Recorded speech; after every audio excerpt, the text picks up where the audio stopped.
la ultrasonografía pulmonar en la caja torácica. Vamos a empezar con las bases físicas para que podamos entender un poquitito lo que vamos a explicar. Algo simple y sencillo. Nosotros sabemos que el ultrasonido es una sonda sinusoidal semejante a la voz, al sonido que provoca nuestra voz, y esta es la misma morfología a nuestro sonido. Pero sabemos que podemos oír de 10.000 a 20.000 Hz, y por encima de 20.000 Hz es inaudible para nosotros. Y esa característica que tiene esto, que los hermanos Pierre Curie descubrieron este efecto piezoeléctrico de estimulación mecánica en su momento, y se estimulaba el cristal y se generaba un ultrasonido, fue trasladado recién en 1945, 1950, introducido a las ciencias médicas. Tiene características particulares para poder entender por qué debemos usar una sonda de alta frecuencia, de baja frecuencia, o mejor dicho, el convexo y el lineal. Es simple: la velocidad, la frecuencia, la longitud de onda y la amplitud.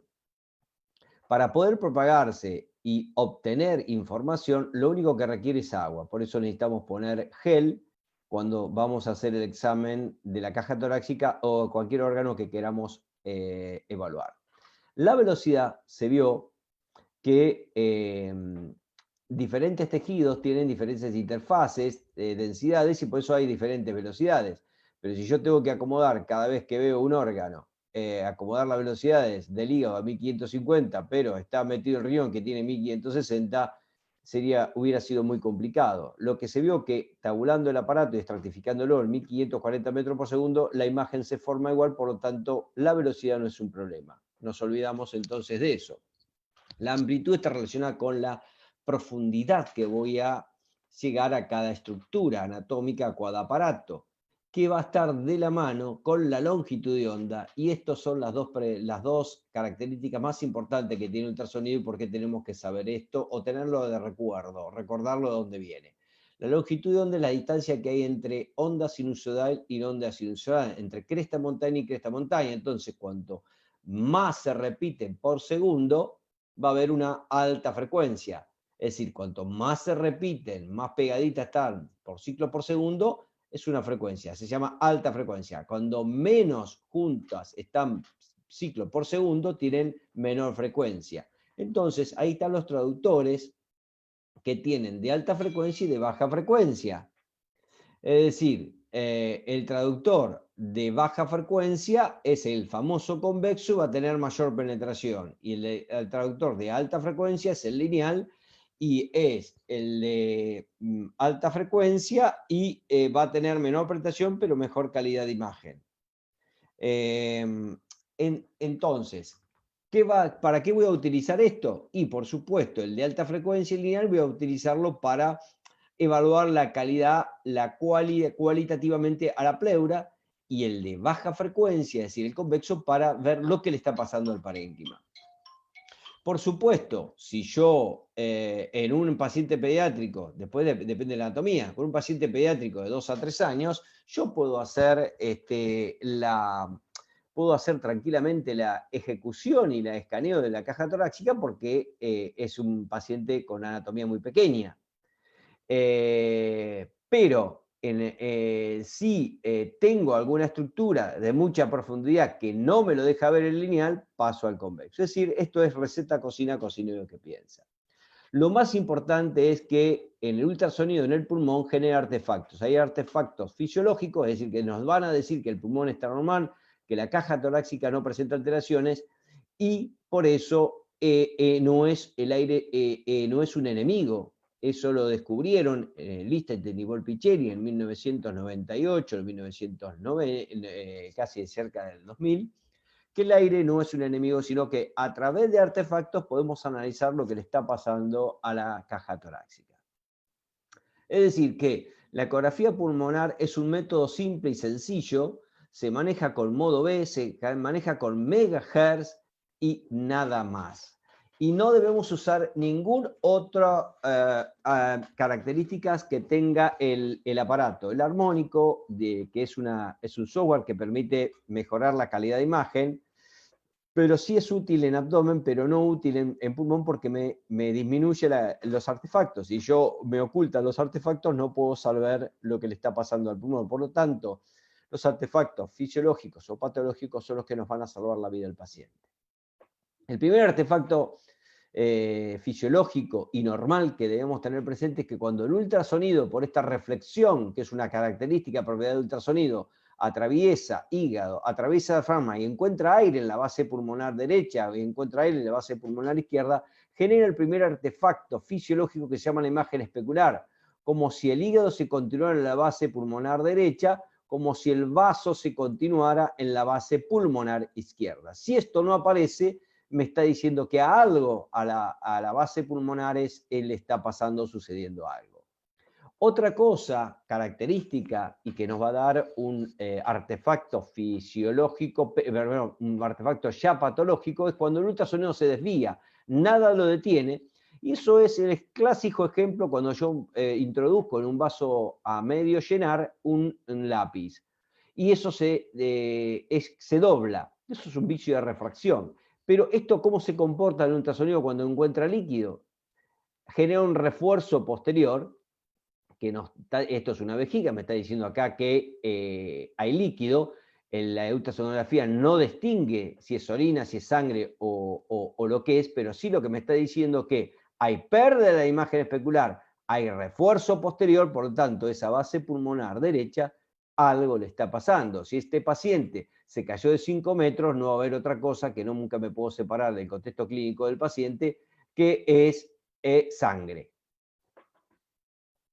Otra cosa y otro artefacto que tenemos es la absorción. Cuando el ultrasonido no pasa nada, es totalmente absorbido, genera lo que se llama la sombra acústica. ¿Y qué es la sombra acústica en la caja torácica? Las costillas. Entonces, costilla a un lado, costilla al otro. Tengo, en este caso, la pleura, y entonces me va a permitir empezar a escanear y evaluar lo que le está pasando espacio por espacio intercostal al pulmón. Entonces, estos artefactos salvan vidas y permite interpretar lo que le va a pasar al pulmón sin separarlo del contexto clínico del paciente. ¿Qué significa? Nunca debo de ser clínico, de ser emergentólogo, de ser terapista, de ser médico generalista, de ser neumonólogo, interrogar al paciente, evaluar el contexto clínico y después hacer la ultrasonografía. Es decir, sumo información al electrocardiograma, sumo información a los gases en sangre, sumo información al laboratorio, suma la información a la clínica del paciente. Significa que el aire atenúa, pero no impide ver lo que le está pasando a la caja torácica. Otro artefacto fisiológico es cuando el ultrasonido atraviesa la pleura y encuentra solamente el pulmón, es decir, el aire. Hay un artefacto que se llama reverberancia, que es como si la pleura, hubiera muchas pleuras, que se replica. La reverberancia significa que se replica equidistante de piel a pleura. Esto, hay una distancia semejante de piel a pleura, y estos son las famosas líneas A. Entonces, pleura hiperecogénica, es decir, blanquita y líneas A, nos está diciendo que el pulmón está normal. Entonces, dos características de artefacto fisiológico, que la pleura es hiperecogénica, que la pleura tiene movimiento, tiene slicing, se desliza, que hablamos de línea pleural porque es un artefacto, por lo tanto la pleura se evalúa cualitativamente, no se mide, es regular o irregular. Esto es una pleura regular, de bordes definidos, esto es una pleura normal. No puedo medir la pleura porque es un artefacto. Yo puedo evaluar la pleura si está engrosada o no, lo hace la tomografía. Pero recuerden que la línea pleural es un artefacto porque hay una interfase aire-agua. Y esto es lo que generamos: sombra acústica, pleura, y tenemos las líneas A. Y esto me está diciendo que ese espacio intercostal interrogado es normal. ¿Y por qué sucede esto? ¿Por qué tengo deslizamiento? ¿Por qué tengo líneas A? ¿Y por qué es fisiológico? Porque el pulmón está en equilibrio, 50% de aire, 50% de agua. ¿Qué integra esa agua? Sistema vascular arterial, sistema vascular venoso, sistema linfático, intersticio, todo lo que es el parénquima pulmonar. Cuando está en equilibrio, vemos esto. automáticamente, rápidamente, este desequilibrio se desaparece, en la ultrasonografía lo va a detectar. ¿Y por qué lo va a detectar? Muy bien, es simple esto. Los septos interlobales miden menos de 100 nanomicrones y lo único que encuentra el ultrasonido es la pleura y el aire. Por lo tanto, refleja esto. Esto es la explicación de deslizamiento y líneas A. Pero cuando los septos interlobales empiezan a engrosar por respuesta inflamatoria o por aumento de edema, por eso está lo que es de origen cardiogénico y no cardiogénico, y en este caso, si nos centralizamos en el COVID-19, que hay una respuesta inusitada de tormenta de interleuquinas, hay lesión intracelular por liberación de sustancias pre y proinflamatorias, y hay lesión del endotelio porque se ha visto que provoca una desorganización en el endotelio, no una vasculitis, sino una desorganización en el endotelio, porque este trabajo científico se analizó pulmones afectados por H1N1 en el 2009, con pulmones biopsias en el COVID-19, y vio que la característica diferencial que hay una desorden en el endotelio. Esto lo va a ver, no va a ser para describir un tejido como lo es la vesícula o como lo es el hígado, pero sí para descubrir lo que es un artefacto, que son las famosas líneas B. Ese desequilibrio se llama artefacto y se llama líneas B. Por lo tanto, hay distintos estadios que el pulmón vamos a detectar con afectación unilateral o bilateral, y el contexto clínico, sin separarme del contexto clínico del paciente, yo puedo arribar a un diagnóstico precoz, a un tratamiento precoz, y de esa manera lo que hacemos cada uno que intenta salvar la función del órgano, evitar la secuela y salvar la vida, el ultrasonido es una excelente herramienta para aportar esto. Por supuesto, ¿cómo que defino líneas B? Las líneas B tienen que nacer de la pleura, tienen que ir hasta el fondo de la pantalla, se deben desplazar tanto los movimientos respiratorios, inspiración, expiración, es decir, no desvanecerse, y eso es el criterio de líneas B. Primer criterio, líneas B tiene que cumplir todos estos criterios, y estos son líneas B.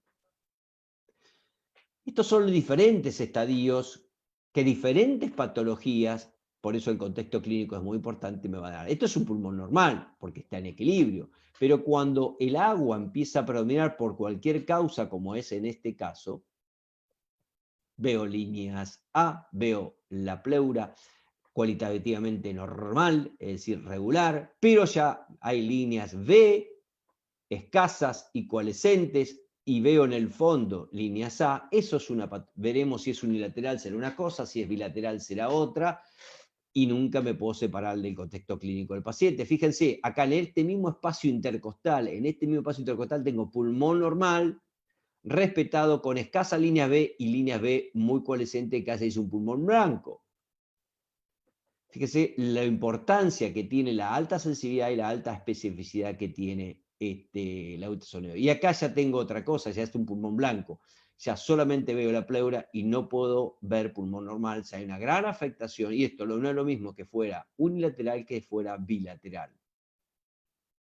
Y el último estadio es lo que se llama la consolidación. Es decir, ¿por qué no veo la pleura? Porque se perdió la interfase aire-agua. La pleura está. Acá la puedo ver porque hay algo de interfase aire-agua, pero acá ya la consolidación ha reemplazado totalmente de aire y por eso no veo la pleura.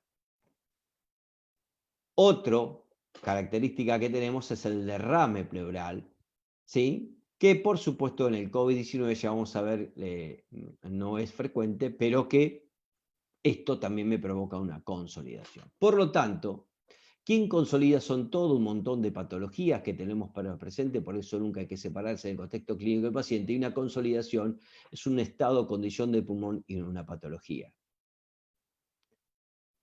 ¿Qué es síndrome vertexicial? ¿Y por qué? Porque el COVID-19 produce un síndrome vertexicial.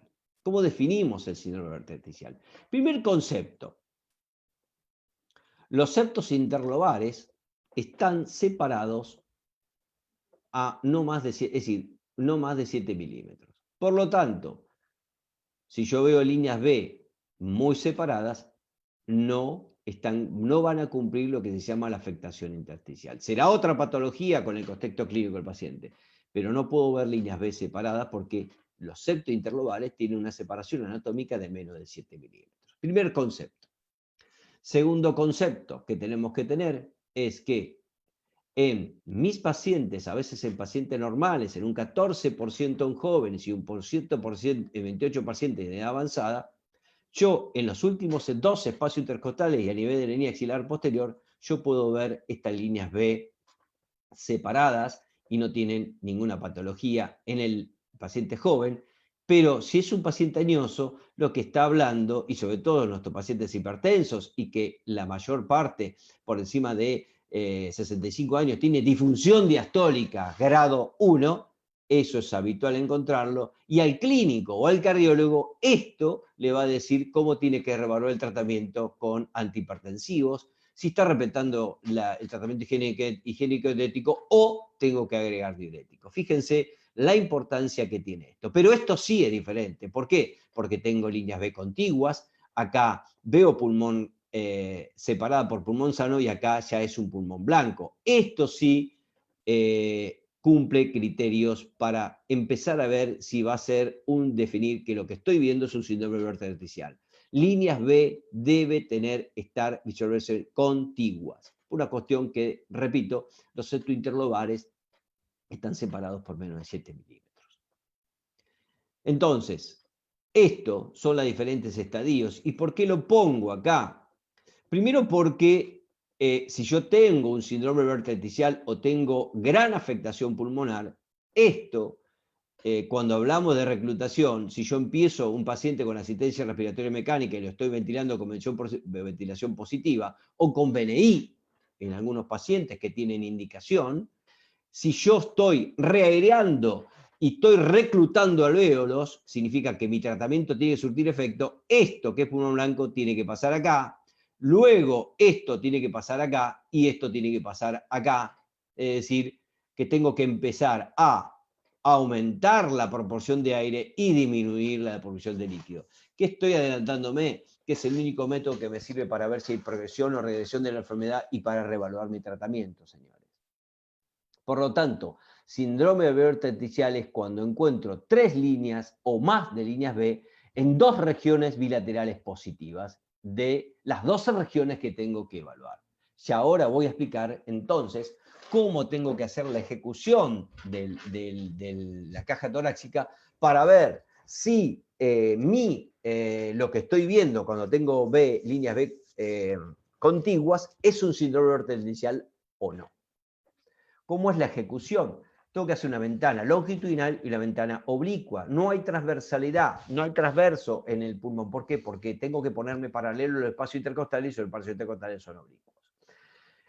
En la línea anterior, es decir, cuando te dan decúbito supino, hay una línea imaginaria que une las 2 tetillas y una línea imaginaria que atraviesa la línea axilar anterior. Por lo tanto, la caja anterior va a tener, cuando esté en decúbito supino, va a tener una zona superior, inferior, la anterior y la lateral superior e inferior, que la vamos a llamar zonas 1, 2, 3 y 4. ¿Qué ventanas puedo hacer en la zona anterior? Una zona y 2, ventana longitudinal y ventana oblicua. ¿Y por qué la zona lateral tengo que hacer una ventana oblicua? Porque los espacios intercostales no me dejan tener una buena visualización, entonces la oblicua me voy a liberar, van a ver por qué es oblicua, porque me voy a liberar de las sombras acústicas y voy a tener una mayor zona de visualización. Entonces, la zona posterior son zona 5, lo mismo, es decir, acá están las tetillas, y acá, ¿por qué tengo que hacer longitudinal? Porque tengo columna a un lado y la cara interna del omóplato al otro, por lo tanto, la zona oblicua no puedo hacer porque se me está metiendo el hueso del omóplato. Pero cuando llego al borde, ya al borde inferior del omóplato, ya casi la zona, lo que es aconsejable hacerlo de manera oblicua. Y si no lo puedo hacer sentado y está en asistencia respiratoria mecánica mi paciente, debo ponerlo de cúbito lateral derecho, debo ponerlo de cúbito lateral izquierdo, pero las zonas tienen que ser investigadas. ¿Por qué es una zona longitudinal, ventana longitudinal? Porque incluye las costillas. Sombra a un lado, sombra al otro, y esto me va a poder definir, cuantificar si es un síndrome vertical o no. ¿Y por qué es importante una cosa importante que no está acá? El foco tiene que estar centralizado en la pleura. y no abajo. ¿Por qué esto es un blooper a propósito? ¿Por qué? Porque el foco significa que el aparato va a centralizar y va a mejorar la imagen a partir de acá y le va a dar a valorizar esto, y los artefactos nacen de la pleura, los fisiológicos y los patológicos. ¿Y qué es el tilting? Es el movimiento suave que tengo que generar para que la pleura se visualice, y si la pleura se visualiza bien, genero el artefacto, en este caso las líneas A. Y si lo ven, ven que en un momento yo genero ese movimiento, ahí no se ve, ahí aparece la pleura y aparece el artefacto. Es lo que llamamos un pequeño movimiento de deslizamiento para un lado, para otro costado, es milimétrico, para poder generar la pleura, que es una línea pleural sobre el artefacto, y ahí ver si hay patología o no hay patología. Lo oblicuo es muy simple, me pongo paralelo a los espacios intercostales y desaparece la sombra acústica y tengo una gran visión, en este caso con un lineal, de lo que le está pasando a la pleura, pero tengo gran visión de lo que le va a pasar si hago con un convexo en profundidad a ese área interrogada por el traductor. Y esto es lo que yo tengo que lograr en cada espacio intercostal. Entonces, ¿por qué la ultrasonografía de pulmón? Es un método que tiene mayor sensibilidad y mayor especificidad que la placa de tórax y tanta sensibilidad como la tomografía.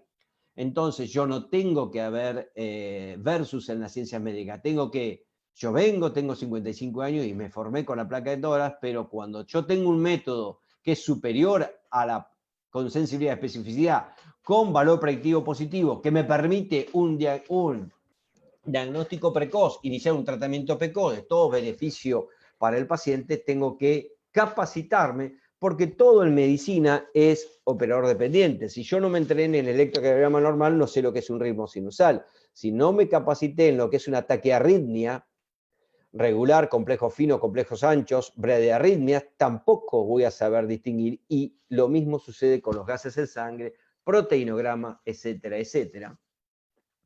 Así que todo en medicina es operador dependiente. Cada método que tengo que aprender tiene una curva de aprendizaje diferente. Y la placa, lamentablemente, tiene ciertas limitaciones, tenemos que hacerlas en condiciones, diríamos, adecuadas, y no siempre sucede. Y todo esto que estoy viendo, no sé cuánto es de derrame, no sé cuánto de consolidación, no sé cuánto de intersticio, no sé cuánto le corresponde al sistema cardiovascular, por lo tanto está sujeto a errores de interpretación, por más que yo me haya entrenado en placa de tórax, y no puedo arribar a un diagnóstico preciso o certero. Y eso me lo permite el ultrasonido, una excelente herramienta que ahora voy a empezar a demostrar con trabajos científicos. Estos son los casos clínicos que vamos a ver al finalizar de la exposición para que vean la utilidad que tiene esta herramienta. Y sobre todo en pacientes con asistencia respiratoria mecánica, la sensibilidad está por debajo del 50%, por lo tanto estoy más sujeto a falta de herramientas de precisión diagnóstica para que mi tratamiento sea efectivo. Este trabajo científico se hizo en adultos, ultrasonografía pulmonar, neumonía aguda comunidad, con placa de tórax, con ultrasonografía de pulmón y tomografía. Cada uno que hacía el estudio estaba cegado. Este estudio se hizo en pediatría, por supuesto acá no hubo tomografía, pero los dos llegaron con la misma sensibilidad, especificidad, el mismo diagnóstico, con una sensibilidad del 94%, especificidad del 98% y exactitud diagnóstica del 96% de la ultrasonografía, y fíjense lo que es para la RX de tórax, con una P significativa. Este trabajo lo hicieron en Italia, en Turín, también con neumonía aguda de comunidad, con disnea inexplicable que consultaba la sala de emergencias y con dolor pleurítico, 3 síntomas comparados con la tomografía, porque se hicieron también con tomografía, estudios cejados, prospectivos, y fíjense la sensibilidad de 81% con respecto a la placa de tórax 64, y una especificidad de 94% con 90% contra la placa de tórax. Esto es un retrospectivo donde 12 estudios con 1.500 pacientes, comparado con la tomografía, fíjense también la sensibilidad y especificidad que reporta a la ultrasonografía con respecto a la placa de tórax y tanta sensibilidad con respecto a la tomografía. Esto ya sí es en pandemia. Este es un estudio donde permitió en los pacientes que ingresaban por motivo de consulta, ver qué afectación tenía y qué gravedad pulmonar comparada con el contexto clínico, por supuesto.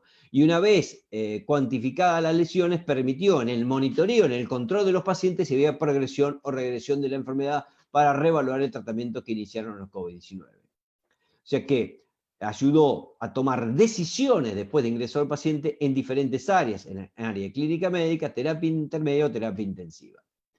Este es un trabajo que lo traje, ¿por qué? Porque el COVID-19 produce una interticiopatía difusa y bilateral y asimétrica. Entonces, esto es un trabajo que se hizo luz comparado con luces de la ultrasonografía pulmonar, con la tomografía pulmonar, y fíjense la P significativa, la alta sensibilidad que tiene en la enfermedad pulmonar intersticial la ultrasonografía con respecto a la tomografía. Y la placa de tórax está relegada en este caso. No estoy hablando mal de la placa de tórax, no estoy denostando, estoy presentando que hay un método que es superior a la placa de tórax y que debo utilizarlo porque vamos a ver los beneficios que tiene. Es más simple llegar al paciente con la ultrasonografía que llevarlo a tomografía al paciente y no estás disponible en todo momento, y a su vez vamos a ver ahora en breve todos los beneficios, que no solo para COVID-19, sino para la aplicabilidad en cualquier patología. Esto es un trabajo que se hizo en Vercelli, en Roma, con hospitales multicéntricos, donde demostró las alteraciones pulmonares que tenía, y acá habla de la acurateza, de la seguridad diagnóstica de la sonografía pulmonar netamente superior con respecto a la radiografía y tan similar con respecto a la tomografía. Este es un trabajo que se hizo, salió creo que en marzo-abril, donde ya el doctor Giovanni Volpicelli con su equipo demostró que el COVID-19 se estaba comportando como una neumonía bilateral, difusa, intersticial, con lesiones asimétricas, lesiones parchadas, que eso es característico del COVID-19. Es un virus, estas lesiones la veíamos en neumonía bacterianas, y es el único virus que produce este tipo de lesiones. Lo demás, familia de virus no hace esto, y que tiene una afectación periférica importante y que la hace ideal para la investigación con el ultrasonido. ¿Qué descubrió esto?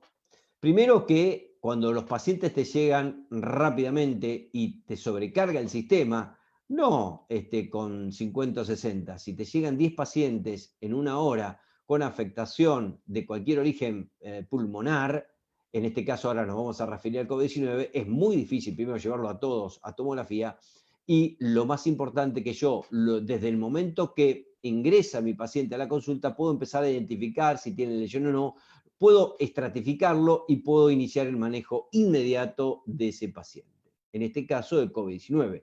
Y tiene una afectación muy temprana con respecto a otras patologías. Tienen una lesión que se llama envidrio esmeriado y que en la placa de tórax no lo va a ver, va a parecer desapercibido, y la ultrasonografía lo va a ver.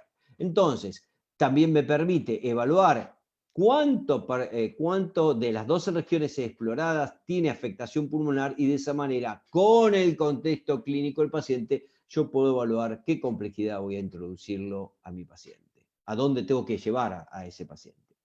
Y después hay un trabajo científico que ha salido ahora en mayo, junio, donde hay 4 categorías que por el contexto clínico más lo que se ve, uno puede decir es poco probable COVID-19 o altamente probable COVID-19. Esto es lo que se inició en el 2000, 400 artículos, y fíjense cómo fue progresando hacia el 2017, 85.000 artículos, y hoy estamos por encima o cercanos a los 200.000 artículos de alta evidencia científica de la utilidad de la ultrasonografía pulmonar. Y ahora sí nos vamos a centralizar en el COVID-19. Primero, lo puedo hacer en emergencia, en terapia intensiva, desde que me ingresa el paciente, en clínica médica, y el 80% de los pacientes que se hizo en Barcelona lo hicieron desde el CANFI, que es los médicos generalistas en Barcelona, y un grupo, ahora van a ver que ellos diseñaron un sistema porque tienen un soporte muy bueno del sistema de salud, que muchos pacientes que reunían condiciones fueron controlados por clínica médica, contexto clínico, laboratorio y ultrasonía en domicilio. ¿Pero por qué? Porque es un método dinámico. Puedo ver si está normal y cuantificar las lesiones y si hay progresión o regresión de la enfermedad.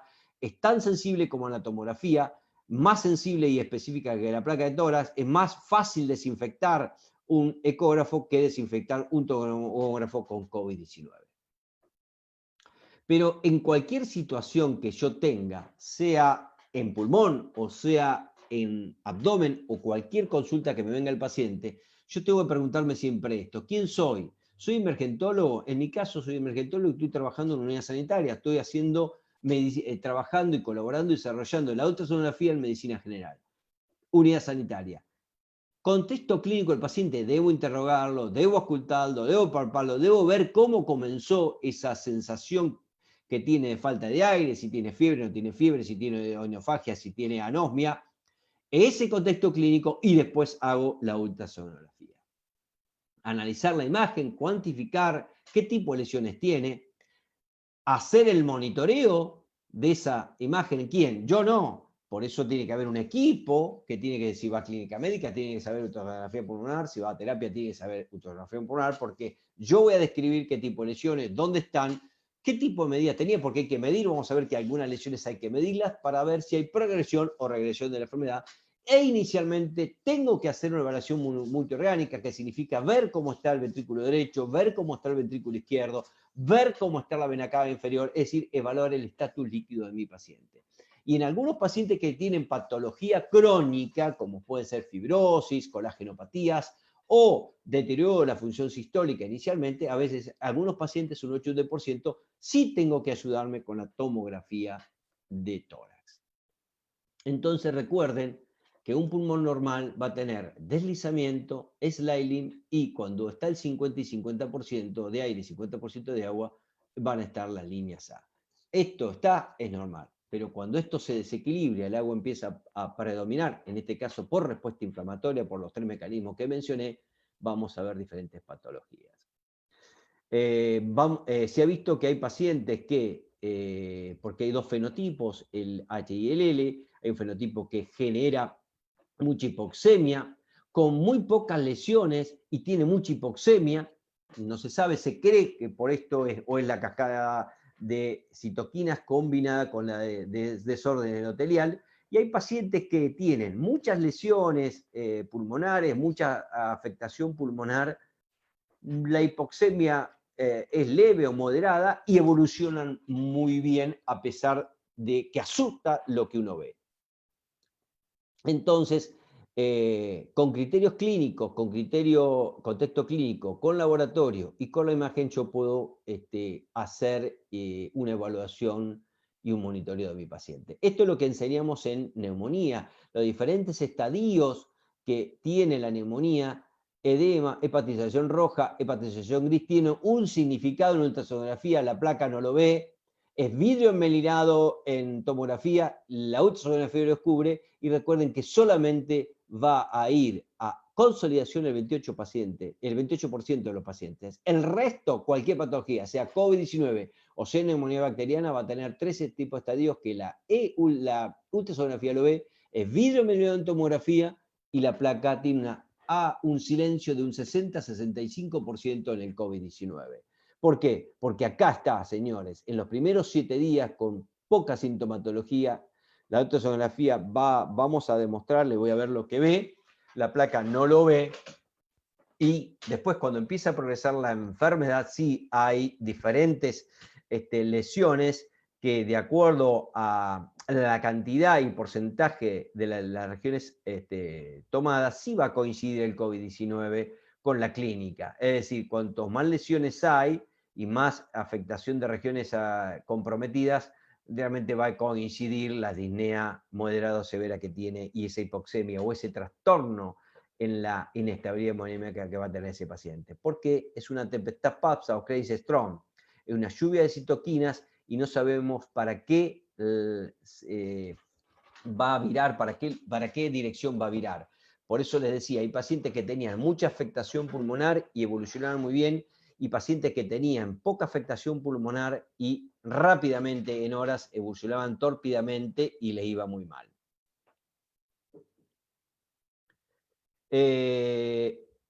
Lo que demostraron estos trabajos es que inicialmente el COVID-19 tiene una afectación en vidrio esmerilado, que deja ver, vidrio esmerilado significa que deja ver atrás parénquima pulmonar normal, y que eso, esa afectación intersticial tiene una traducción a través de la ultrasonografía con diferentes formas de verla imagenológicas. Tiene una afectación de consolidaciones periféricas, ya vamos a ver qué son, tiene pavimentación loca. ¿Qué significa esto? Que cuando ustedes vean ahora cómo se ve la pavimentación loca o en vidrio o en ladrillo, que algunos artículos la descubren, es que hay grande respuesta de citoquinas, gran liberación de respuesta inflamatoria, hay afectación y destrucción de los septos interlobares y de irrupción de la membrana alveocapilar, y que este paciente, cuando tiene pavimentación loca, seguramente se va a comportar como un distrés que estamos acostumbrados a ver en los pacientes que están en asistencia respiratoria mecánica. ¿Por qué? Porque es el COVID, señores. Una neumonía bilateral, difusa, intersticial, con distribución asimétrica, parchada y con afectación periférica. Entonces, ¿qué podemos ver o cómo se puede comportar nuestros pacientes? Uno, que sea COVID positivo, ¿sí?, con PCR positiva, y que no tenga afectación pulmonar inicialmente. Seguramente puede no tenerla en todo su periodo de cuarentena de 14 días, o después, posteriormente, empezará a tenerla. Esto sí es característico del COVID-19 patognomónico, cuando se ha visto en 200 centros que han atendido pacientes, donde, aún no ha sido publicado, donde se lo llama esto haz de luz o be online. Es decir, ¿qué significa esto? Hay líneas B sin afectación de la pleura, pero lo que en algún momento se prende y se apaga. Van a ver, lo voy a parar ahora. Se apagó y aparece pulmón normal atrás. Esto no se ve en bacterias, no se ve en otros virus, y se ha visto que aparece inicialmente en esos primeros 7 días. El paciente está con poca sintomatología. La placa en esto no lo va a ver, pero sí la ultrasonografía. Ahí tienen cómo se apaga y se prende el rayo de luz en BioLight. Acá lo vamos a ver mucho mejor. Miren, ¿ven? Prende y apaga y deja un espacio del pulmón normal. Esto es característico o se presenta en la mayoría de los COVID-19. Hay que buscarlo.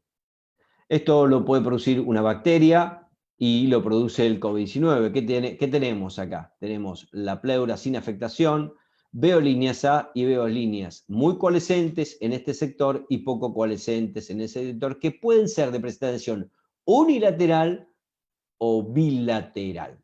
Por supuesto, si tengo unilateral 1 o 2 regiones, no pasa nada. Si tengo 4 o 5 regiones, no es lo mismo. El paciente ese, uno puede ir a clínica médica, el otro, por más que no tenga alteración de su laboratorio, tiene que estar vigilado de otra manera. Por eso es importante evaluar las 2 regiones. Esto ya es otra manera. Tengo pulmón normal, tengo líneas B poco coalescentes y muy coalescentes. Este patrón heterogéneo que tiene generalmente es bilateral en el COVID-19. Y esto es el pulmón blanco. Es una gran respuesta inflamatoria. Prácticamente ya la pleura está, ahí la veo, con o sin afectación puede tener, pero ya no me deja ver nada de pulmón normal. Y esto es lo que llamamos la afectación periférica, que la veíamos en las neumonías, y el COVID-19 hace estas consolidaciones subpleurales chiquititas, pequeñas. No veo pleura, la pleura está amputada, no la veo porque fue totalmente reemplazada por agua, por respuesta inflamatoria. Veo esta zona triangular, irregular, acá lo veo negrito, que se llama hipocogénico. Esto que estoy viendo acá, que es un refuerzo posterior, significa, me está traduciendo la gran respuesta inflamatoria que hay acá. Pero ¿qué nos enseñó el COVID-19? Que lo periférico, esta zona acá en este vértice y en este vértice, acá estoy viendo pleura, tengo que medirla, si mide 5 o 6 milímetros lo mido. ¿Por qué? Porque si después me empieza a aparecer líneas B acá y líneas B acá, significa que hay edema perilesional y en lugar de regresionar la enfermedad, está progresando. Fíjense la importancia que tiene inicialmente de categorizar esto. Y fíjense esto sí ténganle importancia, este es el patrón parchado. Con o sin afectación de la pleura. Ya vamos a hablar cuando hay afectación de la pleura cómo les fue a esos pacientes. Pulmón respetado, líneas B poco coalescentes y muy coalescente su pulmón blanco. Esto es la pavimentación loca, el patrón emparchado, que juntamente, con el B-Online es una presentación típica del COVID-19. Esto lo veíamos en la asistencia respiratoria mecánica, donde el paciente se distresaba días después en RM, y no es lo mismo tener una región afectada con pavimentación loca que tener 4 regiones, con o sin afectación de la pleura. Por eso es muy importante la cuantificación de lesiones región por región. Esto lo vamos a ver en la región generalmente 6, abajo en la región posterior. ¿Por qué me da un patrón casi homogéneo de pulmón blanco? Acá sería también pavimentación loca, pero como el aire va arriba y la gran respuesta inflamatoria, mi paciente está en decúbito supino y semisentado, el líquido va abajo, por eso me va a dar una imagen de homogeneidad, en este caso ya hay respuesta inflamatoria. Fíjese que con el convexo estoy viendo que la pleura es irregular y estas zonas hiperecogénicas son los microconsolidamientos que habla de la gran respuesta inflamatoria. Lo ve la ultrasonografía y fíjense que en cada slide que puse lo ve la tomografía. Y esto es la última etapa. Yo puedo tener en la zona 6, puedo tener consolidación o puedo tener esto, una u otra. Entonces, vuelvo a repetir, si yo estoy haciendo reclutamiento y tengo esto, lo mínimo que me puede suceder si mi tratamiento va bien, tiene que pasar acá, ¿sí? Y si pasa acá, me tiene que pasar acá. Y si va bien mi tratamiento, se tiene que ir acá. Y si me va bien mi tratamiento, se tiene que ir acá. Eso significa reclutar reaereamiento de cuando un paciente lo tengo en ventilación no invasiva o lo tengo en asistencia respiratoria mecánica. Es el único método que me permite saber muy bien cómo va mi tratamiento y si tengo que replantearme la terapéutica que inicié y no está funcionando. Generalmente el SARS-CoV, el COVID-19, no es frecuente los edemas, los derrames que van a producir consolidamiento por compresión, ¿sí? Generalmente son complejos, son exudativos, pero son escasos. Y esto es lo más importante que tienen que tener. La pleura es irregular, hay afectación pleural con deslizamiento conservado y con ausencia de deslizamiento. Patrón de pavimentación loca con compromiso de deslizamiento y afectación de la pleura, la mayor parte de los pacientes que les fue muy mal y terminaron con el fallecimiento. Eso es un patrón de grave pronóstico con el contexto clínico del paciente. Por lo tanto, lo que le estoy diciendo es que el ultrasonido para cualquier tipo de patología pulmonar, pero en este caso para COVID-19, permite trabajar en la etapa temprana, estratificar las lesiones y asociarlas a comorbilidades. Es decir, no es lo mismo tener un paciente que no tenga factores de riesgo, que sea hipertenso, que sea diabético, que tenga afectación cardíaca. ¿Por qué? Porque se ha visto, por ejemplo, en pacientes que con afectación cardíaca, donde tenía la troponina T ultrasensible elevada, tenían mayor mortalidad que con troponina T sensible negativa. ¿Y dónde lo tengo que poner? Acá, señores, en el triage. Ni bien me llega el paciente, tengo que, con el signos vitales, laboratorio, contexto clínico, es decir, lo reviso, lo interrogo, empiezo a aplicar la ultrasonografía pulmonar y ver si hay lesiones o no hay lesiones. ¿Por qué? Porque eso me va a permitir orientarme, si no tengo lesiones, dónde voy a poner el paciente, seguramente en clínica médica, y si tengo dudas, en los países donde tuvo afectación de COVID-19 había clínica de COVID-19, es decir, lugar de donde voy a poner el COVID-19, y áreas de clínica dudosa de COVID-19. para no infectarlos cuando no tenían lesiones, y por supuesto porque la PCR tarda, cuando todos te llegan al mismo tiempo, la PCR tarda 24 o 48 horas. ¿Y dónde lo pongo? Clínica, terapia intermedia o terapia intensiva, y qué tratamiento le inicio a mi paciente. Porque lo que tengo que evitar es que se me distrese, que evolucione mal. Y por eso, inicialmente, esto es lo que se está haciendo y esto es lo que se debe hacer es no solo hacer ultrasonografía pulmonar y describir en cada región qué tipo de lesión había, sino que evaluar el ventrículo derecho, ventrículo izquierdo, el pericardio y la vena cava inferior, es decir, lo que es la evaluación del estatus líquido. Es decir, la evolución multiorgánica del paciente, para que sepan si va a clínica médica, terapia intensiva o terapia intermedia, es cómo estaba a iniciar mi paciente y que el control del monitoreo sea mucho más certero. Es decir, ¿para qué? Para que mis colegas que van a estar en las diferentes áreas, en el control, sepan si hay progresión o regresión de la enfermedad y no haya variabilidad interobservador. Ese es el objetivo. Porque si yo estoy en emergencias, no voy a poder seguir controlando a ese paciente en clínica médica. Voy a tener que tener un equipo multidisciplinario trabajando en esto. Y anotar las lesiones, es decir, zona 1, zona 2, zona 3, zona 4, zona 5, zona 6, emitora derecho, y lo mismo hago en emitora izquierdo. Es decir, qué tipo de lesiones hay en cada una de las regiones. Porque va a ser muy importante después para el monitoreo.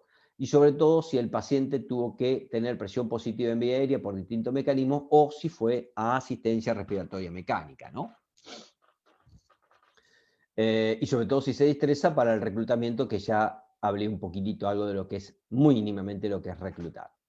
Y las complicaciones que tengo que tener en cuenta, y por eso en el monitoreo tengo que ser mucho más exactivo, en neumotoras no es una complicación del COVID-19, en neumotoras es o porque hice una vía central a ciegas y pinché el pulmón, que hoy deberíamos hacerlo bajo control ecográfico, o porque hay tromboembolismo pulmonar, no sabemos aún si es por el desencadenamiento de la cascada fosfolipídica o por los tiempos de estadía que tienen en terapia intensiva, que son mínimo 25 o 35 días, y eso se comporta como cualquier paciente que está tanto tiempo en terapia intensiva sin movilizar, que puede generar una trombosis venosa profunda, a pesar de haberse sido tomado las precauciones de la heparinización. Se ha hecho, se ha visto que creo que en Holanda se hizo un trabajo con 200 pacientes que tuvieron terapia intensiva.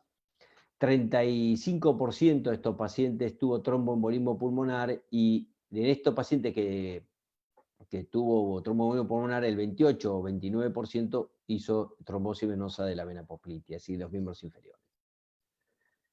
Y por supuesto, en este caso, ya cuando ya vaya monitorización del paciente, sea clínica médica, sea terapia intensiva, sea terapia intermedia, mi paciente debe ser evaluado de otra manera. Por eso tenemos que estar entrenados. Esto no es solamente el área del ecografista, el imagenólogo, sino tiene que estar en las manos nuestras. Hacer la evaluación del pulmón, progresión o regresión de la enfermedad, hacer la evaluación ya del corazón mucho más exhaustiva, función sistólica, función diastólica, es decir, cuali y cuantitativa, y empezar a explorar, tenga síntomas o no, tengo que explorar sí o sí, condición sine qua non, hacer por modo B, no necesito hacer Doppler, exploración de las venas de los miembros inferiores. Todo esto que hablé se hubiera resumido con este slide. Todo lo que ve la tomografía ya computada lo describe muy bien la ultrasonografía pulmonar. Por eso es más sensible que la placa de tórax, específica que la placa de tórax, y tan sensible como la tomografía de pulmón. Estas son las regiones que tengo que evaluar. Esto realmente afectó mucho más posterior el COVID-19, pero lo más importante es describir zona 1, vía online. En la zona 2, por ejemplo, hay consolidación subpleural o un patrón heterogéneo, pulmón normal, poco coalescente y mucoalescentes, o patrón pavimentación loca. Es decir, esto significa, a modo ejemplificativo, cómo tengo que describir después en la historia clínica, aunque no tenga ficha, lo describo a mano. Si no tengo una historia clínica digitalizada, lo escribo a mano a la vieja usanza para que vaya a los determinados lugares. Y describir muy bien con el lineal si tiene afectación pleural o no.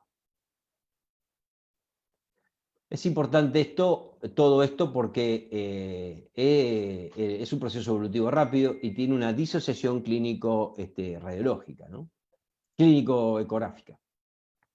Entonces, podemos tener un paciente, vamos a empezar a hacer esta estratificación por ultrasonografía y por contexto clínico. Recuerden, es por contexto clínico, es decir, contexto clínico del paciente más lo que yo veo por la ultrasonografía.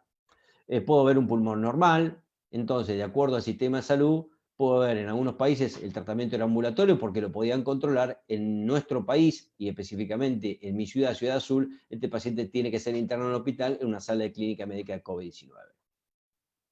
Y tiene que seguir monitorizándose con laboratorio, con clínica y ultrasonografía. Pero ya este paciente, por más que esté compensado y que sature bien, si tiene el haz de luz o tiene lesiones focales aisladas en una región o dos regiones, este paciente tiene que ser hospitalizado. Y de acuerdo al contexto clínico, al laboratorio, veo la complejidad. Si inicialmente está estable y no tiene ningún signo de insuficiencia clínica o laboratorio de insuficiencia respiratoria, este paciente puede ir a clínica médica. Ya este paciente requiere otro nivel de complejidad.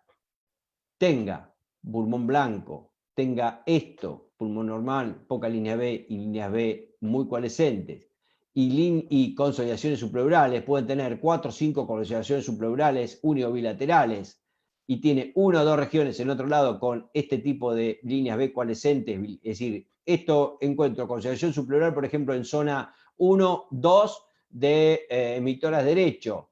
Esto lo encuentro en zona 5, pulmón izquierdo, y esto lo encuentro en zona 3 y 4 del pulmón izquierdo, es decir, las zonas laterales. Este paciente no tiene que ir a otro lugar que terapia intermedia o terapia intensiva y evaluar con clínica médica, con el laboratorio, si este paciente necesita presión positiva de la vía aérea y cuál es, si es ventilación no invasiva o tiene que ir directamente a la asistencia respiratoria mecánica.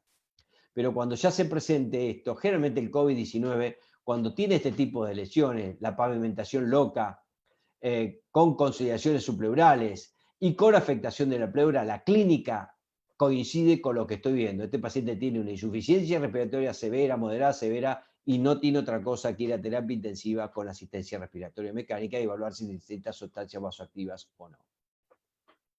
Y no hay otra cosa que empezar a ver si mi tratamiento está reclutando, es decir, está regresionando la enfermedad. Esto es lo que podemos ver en las zonas 5 y 6. Es decir, un trabajo último que sacó Giovanni Volpicelli, hay 4 fenotipos que uno puede hacer con clínica y con lo que veo que tenga probabilidad de ser COVID-19. La ultrasonografía dice, tiene escasa, nada probable, escasa probable, poco probable o alta probabilidad. ¿Qué dice la tomografía con el contexto clínico? Es atípico, no creo que sea, intermedio o es típico. Es decir, con distintos idiomas, con distintas palabras, vamos hablando de lo mismo. Pero tener presente que si tiene el signo de B-Online con distribución bilateral parchada, es decir, la pigmentación loca, más la clínica, y esto es lo más probable que sea un COVID-19, hasta que tenga la PCR. Y de acuerdo al contexto clínico veré qué complejidad lo voy a poner a mi paciente. Hay muchos trabajos científicos que han salido. Hoy no tenemos, lamentablemente, un protocolo ya regularizado y normatizado, porque yo siempre digo que en la tempestad, cuando una ciudad es destruida, inicialmente en los primeros meses yo voy a tener un panorama muy pequeño, una visión muy sesgada de lo que está sucediendo, y a los 8 meses o 9 meses tengo que ver cuánto tengo que reparar de esa ciudad. Y esto es lo mismo, hay que esperar que ahora todo los trabajos que hay empiecen, que calmó sobre todo en los países de Europa, empiecen a reevaluar qué pasaron con los pacientes que tenían este tipo de lesiones con ventilación no invasiva, con asistencia respiratoria mecánica, qué pasó con los pacientes que tenían poca afectación y gran hipoxemia, y ahí seguramente saldrá un protocolo mucho más certero para poder guiarnos. Este flujograma que les voy a presentar es un flujograma que yo hice comparado con, y hablado con Giovanni Volpicelli y con Laura Conangla en Barcelona, el CANFI, está adaptado a nuestra realidad en Latinoamérica, así que lo comparto con ustedes y lo pueden utilizar tranquilamente. Lo voy a publicar en una revista científica en Colombia ahora en poco tiempo, pero nunca me voy a separar, nunca me separo del contexto clínico. No está hecho solamente con lo que veo por imagen, siempre con el contexto clínico del paciente. El paciente puede estar sintomático o asintomático, contexto clínico del paciente, es decir, frecuencia cardíaca, frecuencia respiratoria, saturación. Si tiene una frecuencia cardíaca de 120, una saturación de 93, 94, con una frecuencia cardíaca de 110, frecuencia respiratoria de 24 o 26, con una saturación de 94%, el paciente no está estable. Recuerden que nuestro paciente es un paciente con iceberg, muestra muy poco y hay que descubrirle mucho. Entonces, el contexto clínico es muy importante. Tiene algún síntoma, fiebre, es decir, de cualquiera de estos, fiebre, tos, falta de aire, odinofagia y anosmia, me falta agregar acá, puede ser altamente probable COVID-19. Después que haga esto, por supuesto le hago la ecografía pulmonar y veo la ultrasonografía si es normal, ¿sí? Si no tiene ninguna lesión en las 12 regiones exploradas. Mi sistema de salud, ¿qué dice? En mi sistema de salud tengo que meterlo en clínica médica, no me queda otra. ¿Qué hacen en otros lugares? Si tienen soporte del sistema de salud, los mandan al domicilio, se aísla, si vive solo, se aísla, si vive con una sola persona se puede aislar, si ya vive con más de 2 personas no se puede aislar, porque si no va a contagiar a todos los demás, y ahí era el aislamiento a cargo del Estado. Pero había médicos que lo iban a ver a domicilio, laboratorio de domicilio y ecografía de domicilio. Esto, por lo menos que estoy hablando de mi ciudad, no se puede hacer, por lo tanto tiene que ir a clínica médica de COVID-19 con seguimiento y control clínico. Pero si ya muestra líneas B focales aisladas, aunque sea aisladas, con una consolidación subpleural o el signo de vía online, mi paciente tiene que estar en clínica médica, por más que esté con 110 de DTA, con una frecuencia respiratoria de 18, con una saturación de 98%, ese paciente se tiene que quedar en clínica médica porque no sé cómo va a ir, para qué lado va a desplazarse las lesiones de este COVID-19. Y lamentablemente, si ya tengo consolidaciones subpleurales en las 2 regiones, con líneas B difusas, coalescentes, bilaterales, y tengo pleura irregular, no tengo duda que este paciente tiene que ir a terapia intermedio intensiva. Y si no les cuento que tiene patrón parcheado con o sin afectación pleural y consolidaciones subpleurales o pulmón blanco, este paciente rápidamente cae, por más que tenga signos de estabilidad, de insuficiencia respiratoria moderada y compensado, ¿sí? Tiene que ir a terapia intensiva y seguramente capaz que tengamos que caerle con todo, con asistencia respiratoria mecánica y empezar a ver cómo con clínica, con laboratorio, más el monitoreo de ultrasonografía pulmonar, cómo le va a nuestro paciente. Esto mismo se escribió en Barcelona de otra manera y lo escribieron así. Creo que el flujograma que les presenté es mucho más didáctico para poder aplicarlo nosotros en nuestro lugar de trabajo. Si es neumonía aguda de la comunidad, hoy por hoy lamentablemente hay que hisoparlos a todos. Si da negativo se tratará como una neumonía aguda de la comunidad. Y si el COVID-19 se me infectó con un bacteriano, el único método de gol estándar que tenemos es el no hagan tomografía porque no les va a servir, es el dosaje de procalcitonina. Bueno, vamos a ver los casos clínicos. Fíjense, esto es una paciente del 2017 que empezó con 28 años de edad, epiléptico, episodios de convulsiones seguidos, tenía saturación 94%, febril, todo frecuencia respiratoria alta, cardíaca alta, fíjese, estaba saturando el 94%, este paciente con una frecuencia respiratoria de 12, frecuencia cardíaca de 80, me estaba saturando 85%, está con mecanismo compensatorio. No tiene un desfibrilador, como convulsionaba mucho, es un aparatito que cuando está la descarga neuronal para la convulsión, evita que tenga otra convulsión. Estaba implantado en el sistema nervioso central. Fíjense que la placa, no tengo tiempo y las posibilidades de dialogar con ustedes, pero no define mucho. Cuando empiezo a hacer la ultrasonografía pulmonar, fíjense que tiene consolidación subpleural. Sigo investigando, consolidación subpleural, y acá lo más importante es no este refuerzo posterior porque hay respuesta a solidaridad, sino que ver que acá tengo pleura, ver que acá tengo pleura, ver que no haya líneas B, ver que no haya líneas B, mido. ¿Por qué? Porque si esto mide 6 milímetros y después lo mido y me mide 7 milímetros y acá que no había línea B empieza a haber línea B y línea B, significa que hay edema perilesional y la lesión por COVID-19 está progresando. Otra consolidación subpleural, ¿la ven acá? Ahí está. La placa en ese emitor derecho no decía nada, vamos al emitor izquierdo y fíjense, otro consolidamiento ahí. Patrón B focalizado, es decir, bien en zona 5, acá estoy arriba, sin afectación de la pleura, la placa no decía nada. Es decir, que cuando ustedes empiecen a saber, empiecen a explorar neumonías o de neumonía aguda comunidad bacteriana, generalmente van a ser bilaterales, señores. Esto es Rocío de 37 años con un dolor en el tórax izquierdo, punzante.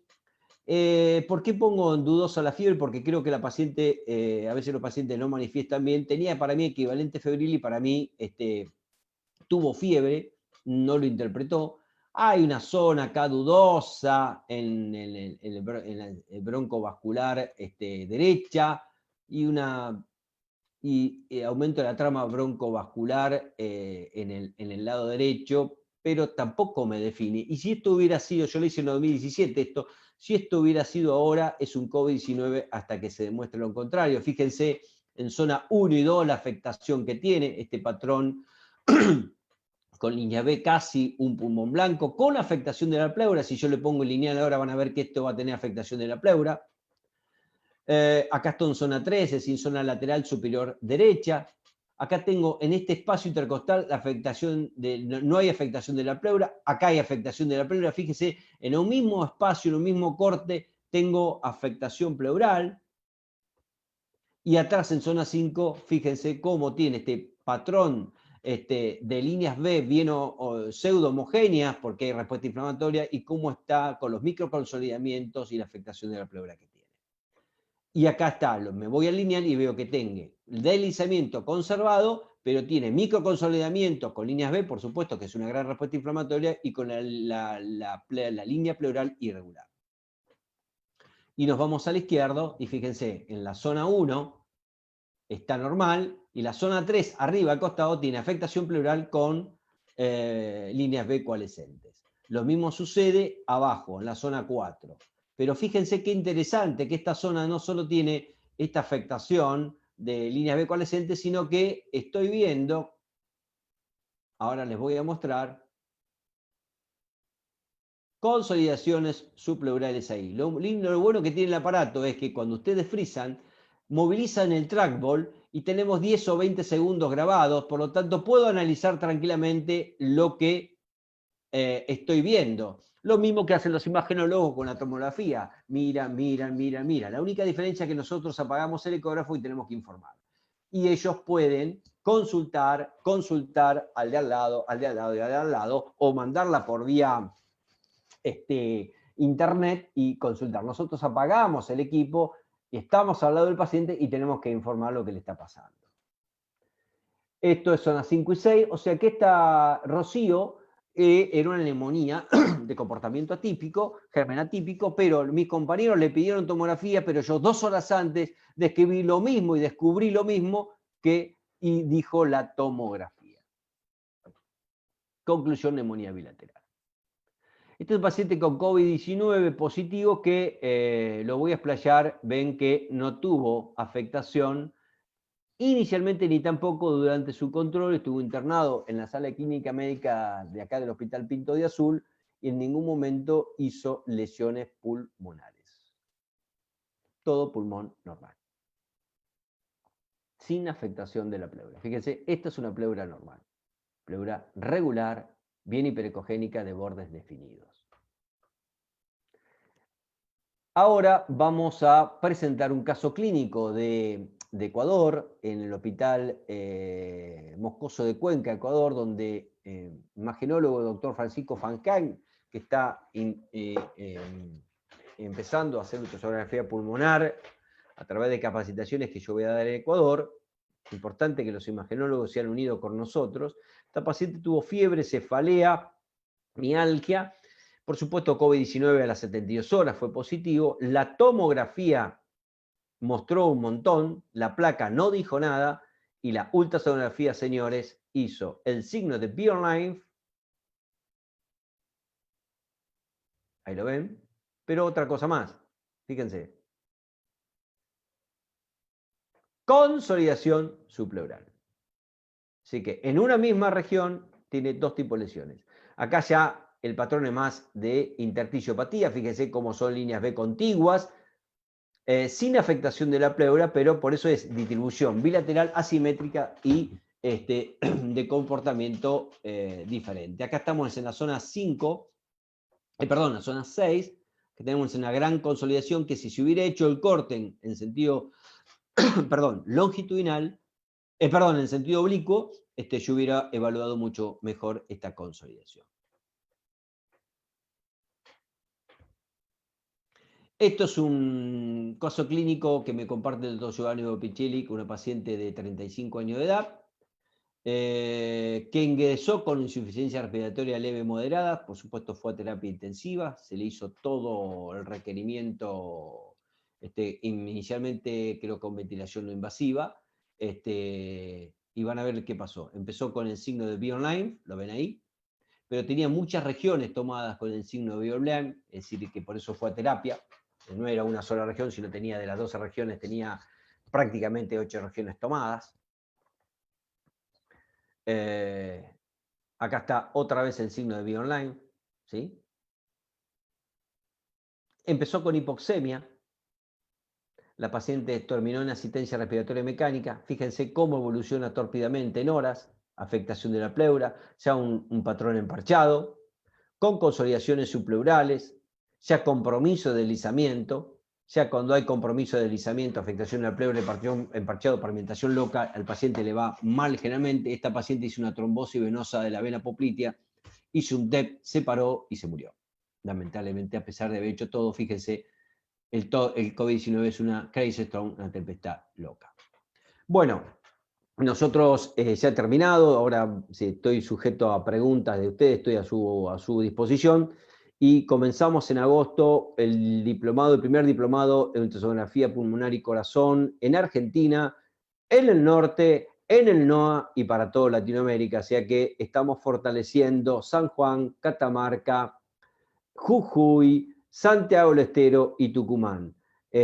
Todo este polo de desarrollo lo vamos a hacer a través de la Universidad de San Pablo T de Tucumán, pero también se va a hacer, de acuerdo a la distancia, las prácticas se van a hacer, algunas en Tucumán y otras se van a hacer en Jujuy. Por ejemplo, esto lo sabe muy bien y lo va a diseñar muy bien Santiago Romero, mi amigo, los que están cercanos a Jujuy, que es, si no me equivoco, me corrigen, San Juan y Salta, pueden ir a hacer las prácticas una vez, cuando sea presencial, por supuesto, ¿no? A Jujuy, yo me voy a trasladar allá, y Santiago del Estero y Catamarca lo pueden hacer en Tucumán. Así que tengo gente de la Universidad de San Pablo T, creo que está Iván conectado. Después que terminen las preguntas del COVID-19, ver cómo va a ser la sistemática, porque realmente está diseñado para que sean expertos en ultrasonografía de pulmón y corazón. Muchas gracias. Excelente, Fabián, como siempre, tus presentaciones y tu capacidad docente. Realmente viendo esta presentación de lo oportuno que puede ser el uso de la ultrasonografía en el tema COVID para la decisión clínica, creo que es fundamental empezar a aplicarla en nuestro país y ojalá se pueda aplicar acá en Jujuy. Así que bueno, y creo que esto da pie a la necesidad de capacitación, por eso esta diplomatura en la cual ya el Consejo Médico de Jujuy esté involucrado con un convenio con la Universidad de San Pablo T.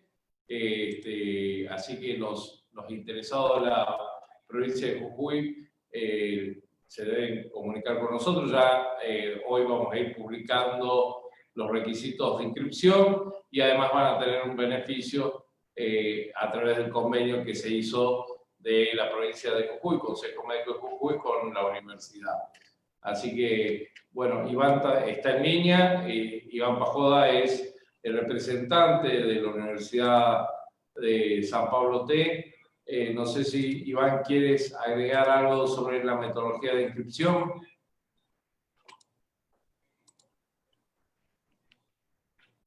Ahora le estamos invitando a Iván que habilite su micrófono. También queda habilitado las preguntas para la temática que dio hoy el doctor Retaco.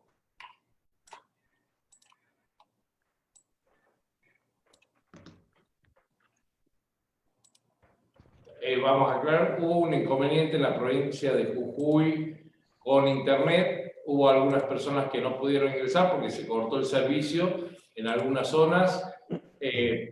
Para los que se han conectado después y para los que están viéndonos por Facebook, porque hemos transmitido en vivo a través de Facebook, también va a estar grabada y a posibilidad de reproducción en unas horas en nuestro canal de YouTube, que lo buscan como Consejo Jujuy. Bien, ¿alguna pregunta para el doctor Retaco?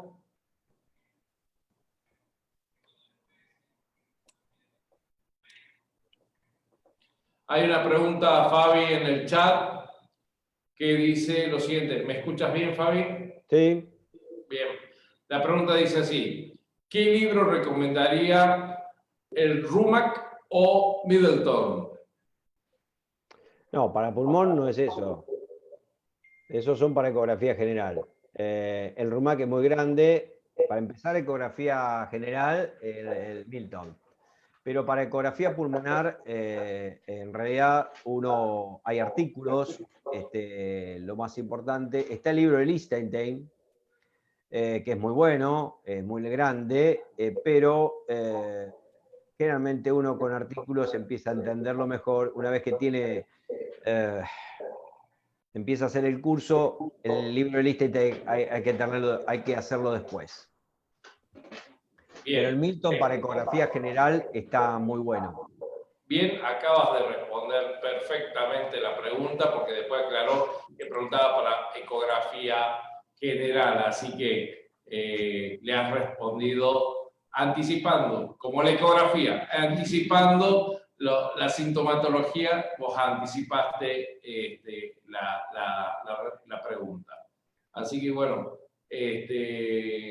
cualquier duda con respecto a la inscripción a este diplomado, vuelvo a insistir, la pueden hacer acá en el Consejo. Nosotros vamos a subir en estos días ya todas las características. También hay preguntas en Facebook. A ver. No, si quieren preguntar.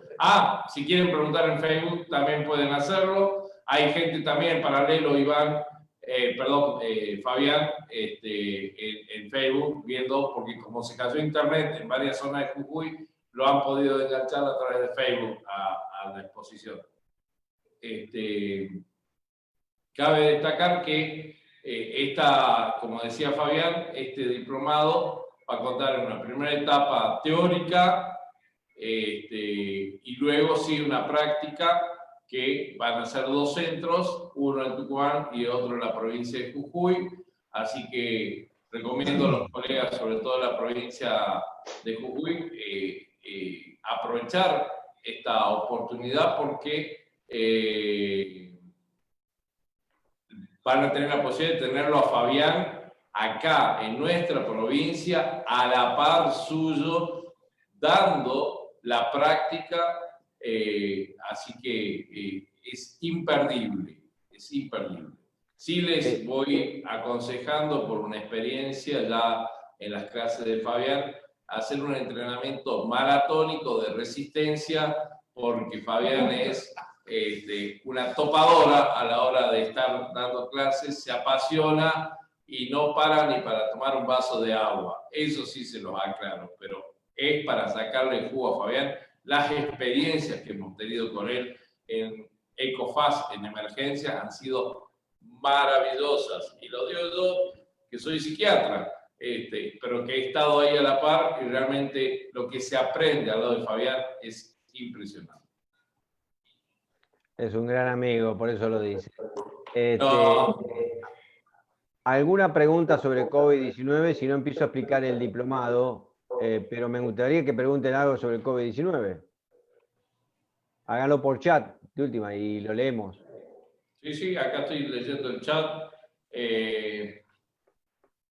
Iván nos informa, el referente de la universidad, que va a dejar correo electrónico para inscribirse y unos celulares para cualquier duda, para conectarse con la universidad. Nosotros lo vamos a esta información que Iván nos está colocando ahora en mensaje privado, lo vamos a difundir con todos. Ahí me preguntan, ¿cada cuánto aconsejamos el control y el monitoreo? Si está en clínica médica y el paciente está estable, con signos vitales estables, con 2 controles diarios está muy bien y suficiente. Ya en la unidad crítica, dependiendo del tipo de lesiones y sobre todo si necesita presión positiva en la vía aérea con ventilación no invasiva y ni te cuento con asistencia respiratoria mecánica, ya los controles mínimos, si yo quiero reclutar a un paciente, van a ser cada 2 horas. Porque es muy importante eso, ver cómo está evolucionando. Si le puse 5 de PIC, no funcionó, tengo que aumentar a 8, porque hay que, recuerden que uno no puede enloquecerse tampoco con la PIC, porque tiene que ser, el reclutamiento tiene que ser protectivo, no lesionar el pulmón y no hacer neumotora, entonces tiene que ir haciendo un equilibrio, pero a su vez tengo que manejar líquido. No es lo mismo un paciente de 35 años, un paciente que tenga 65, 70 años, donde la disfunción diastólica grado 1 está presente siempre. Entonces tengo que mantener un equilibrio, y ahí sí, por eso digo siempre, es pulmón, y evaluación multiorgánica significa corazón, ventrículo derecho, ventrículo izquierdo, para ir manejando que no joda yo más, que no lo dañen más con los líquidos y que no lo, no haga más intersticiopatía y agrave lo que ya tiene. Perfecto. Hay otra pregunta que, no sé si la estás viendo, que hablaba de, ¿hay alteraciones o signos característicos en corazón que nos dé en particular COVID-19? No. Si se ha demostrado que el COVID afecta al miocito, ¿sí?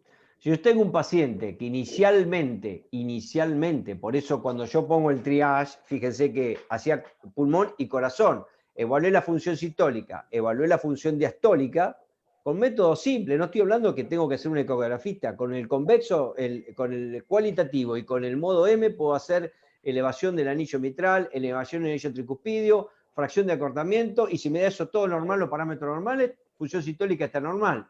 Listo. La función sistólica está normal, listo, lo pasé. Pero si eso después hay un deterioro en la función sistólica, significa que algo está pasando. Es decir, que se comportaría como el séptico. El séptico está bien y después está mal. Es decir, que la bacteria libera citoquinas que hacen disfunción diastólica en el cardiomiocito. Bueno, el COVID-19 hace lo mismo, ¿no?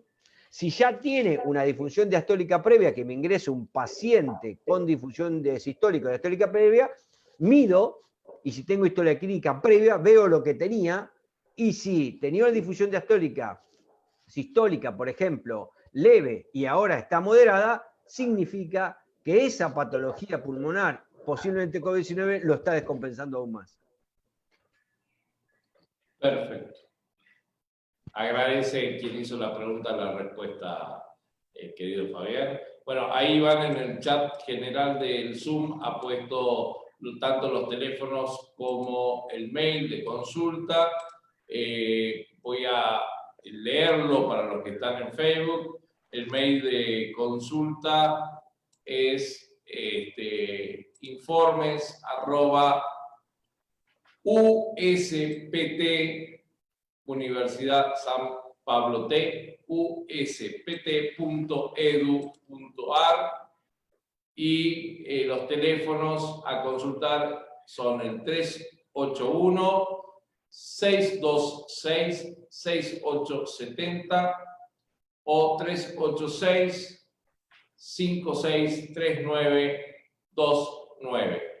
Nosotros lo vamos a poner, vuelvo a decir, en nuestra página web, en el Facebook, y bueno, y cualquier cosa nos vuelven a llamar acá al Consejo Médico de Jujuy y le vamos a pasar toda la información necesaria. El flyer del diplomado también está colgado en la página de Facebook, lo pueden ver unos días atrás en nuestra página de Facebook. Se encuentra el flyer que mostró recién el doctor Retaco. Hay una pregunta si había afectación en pediatría. No han sido estudiados todavía los pediátricos porque había mucha afectación en adultos. Hubo muy poca afectación en pediatría. Seguramente después aparecerán más tarde en pediatría si hubo alguna lesión y si fueron estudiados esos pacientes. Pero hay una cosa muy concreta, que los patrones B focalizados, así unilaterales o bilaterales, lo produce influenza, pero las consolidaciones subpleurales es típica del COVID-19. El COVID-19 es una neumonía que camina y se comporta con lesiones bacterianas, como una lesión bacteriana. O sea que si yo tengo un paciente, en pandemia estamos hablando, ¿no? Con consolidaciones subpleurales, lo más probable es que posiblemente tenga que hay que hisoparlo y sospechar que ese niño, ese paciente pediátrico, sea un COVID-19, ¿no? Porque el virus, los demás virus no generan consolidaciones subpleurales ni consolidamientos. Perfecto.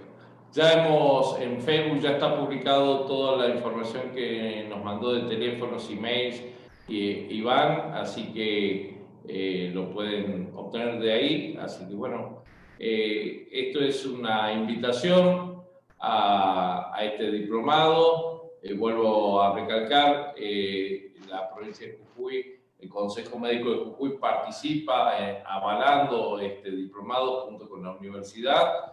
Es un diplomado que acredita 300 puntos de certificación y 350 puntos de recertificación, así que es muy interesante por ese aspecto. Está avalado también por la Sociedad Argentina Respiratoria, así que bueno, creo que tiene todas las cocardas necesarias y sin embargo, y por otro lado, tiene un docente que va a estar a la par de ustedes. Así que creo que va a ser más que interesante.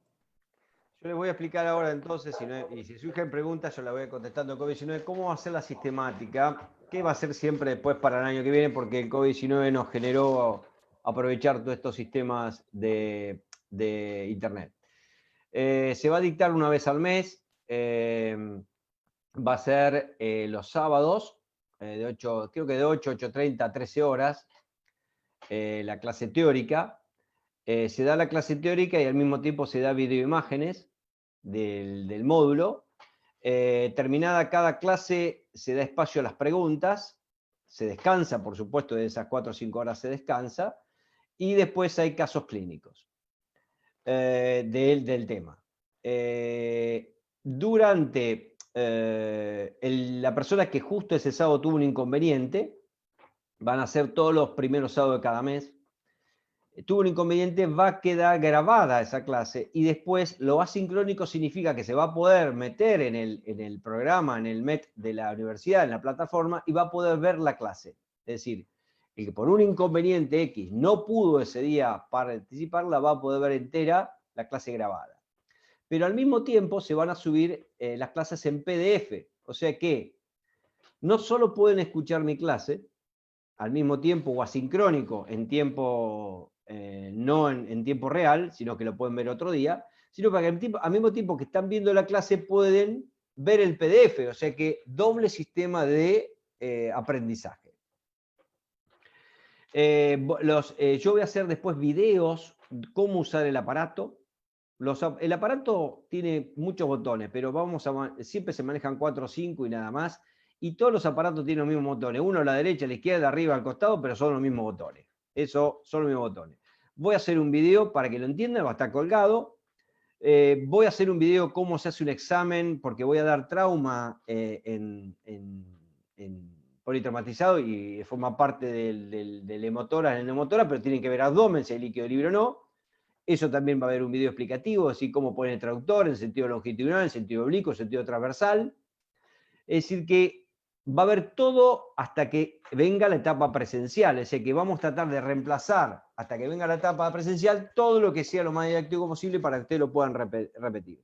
Es más, se puede armar un WhatsApp donde tengamos todos los teléfonos ingresados y cualquier alumno que en el momento quiera ver un paciente, me llama, me escribe y hacemos una videollamada en FaceTime y yo le puedo ayudar a evaluar ese paciente al mismo tiempo que lo está haciendo y manejar los botones del ecógrafo o explicarle en su ecógrafo cuáles son los botones que tiene que utilizar.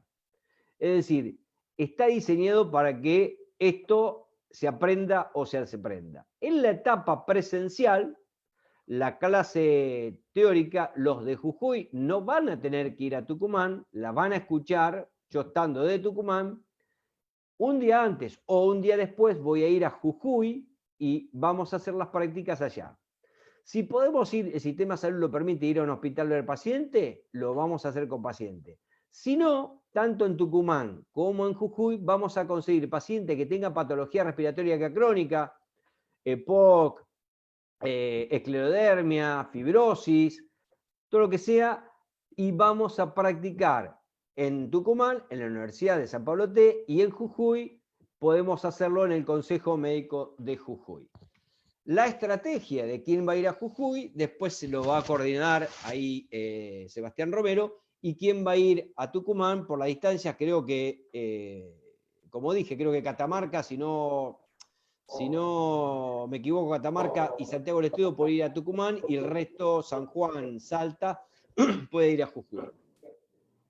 Es decir que, y a su vez durante el mes, es decir, terminamos la clase, la ven online en el momento, o el que no la pudo ver, la va a ver después, se sube a la plataforma, va a tener un código de acceso, y van a tener el PDF. Pero durante la semana, hasta el próximo mes, yo voy a subir 2 casos de videos clínicos, se suben a la plataforma y ustedes van a tener 7 días para responder sobre el tema dado, por supuesto. Si doy síndrome intersticial cardiogénico, será temas o videos sobre cardiogénico. Si no cardiogénico, será sobre no cardiogénico, pero la devolución va a ser personalizada. ¿Qué significa?